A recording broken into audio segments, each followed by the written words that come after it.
और संघर्ष करते हुए, गरीबी से झेलते हुए और अपने बच्चों को इन्होंने अच्छा मार्गदर्शन दिया। आज सभी बच्चे तैयार होकर के देश का नाम रोशन करने के लिए अग्रसर हैं। साथियों नमस्कार, मैं हूं आपके साथ रमन। आप देख रहे हैं हिंदुस्तान की बात। इस वक्त मैं जनपद जौनपुर के मछली शहर के ग्राम सभा अदारी में हूं। एथलेटिक्स चैंपियन में जिस तरह से रोहित यादव ने भारत का नाम बढ़ाया, उसी को लेकर चर्चा पूरे देश में है। आज इनके यहाँ पूर्व सांसद बीपी सरोज जी हैं, जिनको लेकर चर्चाएं हैं।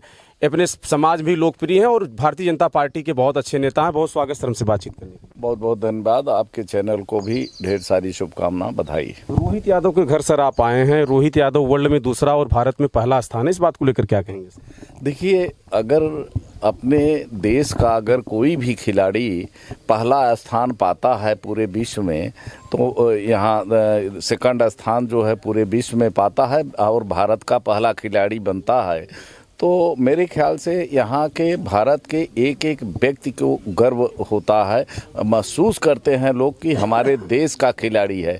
और हमारा तो ये ज़िले के खिलाड़ी और हमारे लोकसभा के खिलाड़ी और अदारी गांव, मेरे गांव से लेकर के अदारी तक रोड डायरेक्ट यहाँ तक आती है मेरे गांव से चल कर के, कहीं इधर उधर होने की ज़रूरत नहीं है।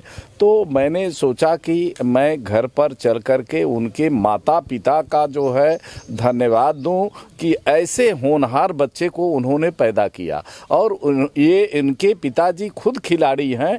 101 मेडल उन्होंने जीता है। तो हजारों बार ये धावक रहे हैं, हजारों बार जो है ये दौड़े होंगे। पता नहीं कितना संघर्ष किया है। और संघर्ष करते हुए, गरीबी से झेलते हुए और अपने बच्चों को इन्होंने अच्छा मार्गदर्शन दिया। आज सभी बच्चे तैयार होकर के देश का नाम रोशन करने के लिए अग्रसर हैं। एक बच्चे को तो आप देख रहे हैं, दूसरे लोग भी प्रयास कर रहे हैं। ये होता है इनका मार्गदर्शन। रोहित यादव ने जिस तरह से अपना नाम बढ़ाया पूरे भारत में, उनके घर पर समाजवादी पार्टी से भी तो कोई नहीं बता रहे थे इनके पिताजी, लेकिन भारतीय जनता पार्टी से बीपी सरोज जी पहुंचे हुए हैं। इस बात को लेकर सर क्या कहेंगे? सभाजीत जी लगातार बच्चों को अपने सिखाते थे खेल को, और क्षेत्र में जितने बच्चे हैं सबको सिखाते हैं।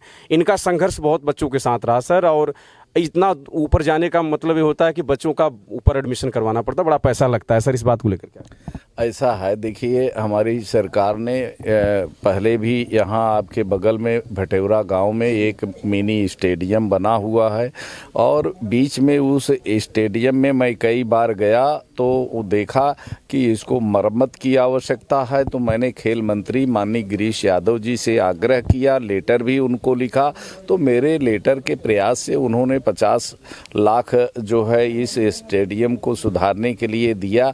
और तमाम जगह जगह स्टेडियम बन रहे हैं। और इसीलिए कि हमारे ग्रामीण अंचल के जो होनहार बच्चे हैं और जिनके अंदर प्रतिभा है, उनको प्रतिभा निखारने का एक अवसर मिले। और जो बच्चे संकल्प लेते हैं कि नहीं, हमको ये काम करना है और उस पर वो निरंतर प्रयास करते हैं, तो निश्चित तौर पर उनको सफलता मिलती है।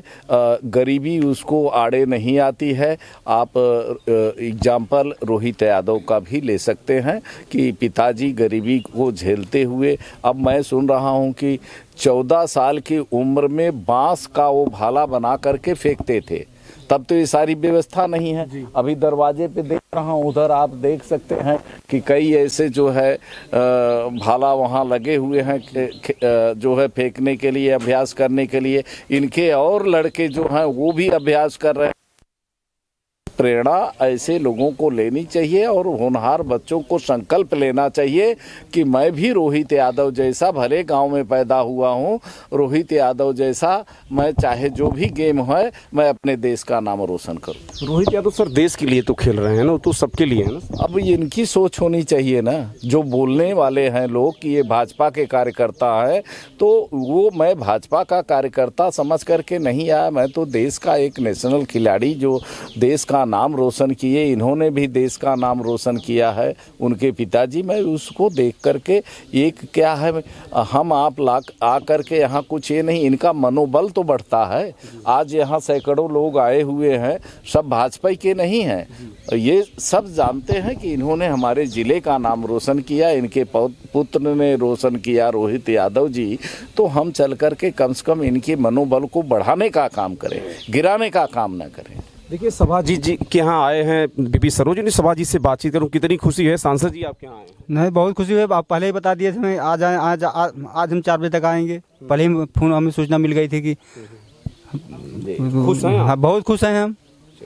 तो देखिए सभाजीत जी खुश हैं, सांसद बीपी सरोज जी आए हैं। आगे और खबरें दिखाऊंगा, तब तक देखते रहे हिंदुस्तान की बात। नमस्कार।